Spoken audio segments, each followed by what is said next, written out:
ഈ പരിശുദ്ധമായ ദീനുൽ ഇസ്ലാമിനെ കളവാക്കിയവൻ ആരെന്നറിയോ? ഈ ദീനിനെ അവിടുന്ന് കരിമാറി തേച്ചവൻ ആരെന്നറിയോ? എന്റെ പ്രിയപ്പെട്ടവരെ, കഞ്ചാവിന് കള്ളിനും അടിമപ്പെട്ടവനെ പറ്റിയല്ല പറഞ്ഞത്. ഫദാലികല്ലദീ യദ്ഉൽ യതീം.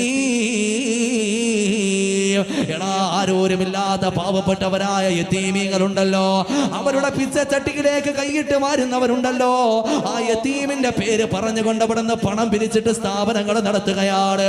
എന്നിട്ടതാ അവന്റെ കുടുംബത്തിന് വേണ്ടി അവന്റെ ആ വയറ് നിറയ്ക്കാൻ ആ പൈസ എടുക്കുകയാണ്. ആ പാവപ്പെട്ടവരായ മക്കളുടെ പേരിൽ അവിടുന്ന് പണം പിരിച്ച് സ്ഥാപനം നടത്തി.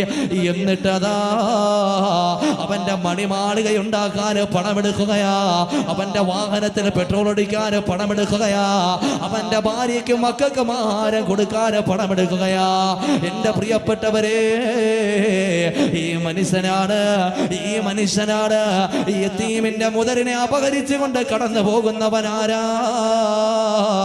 അവനാണ് പരിശുദ്ധമായ ദീനുൽ ഇസ്ലാമിനെ കളവാക്കിയവനെന്ന് അല്ലാഹുവിന്റെ പരിശുദ്ധ ഖുർആൻ.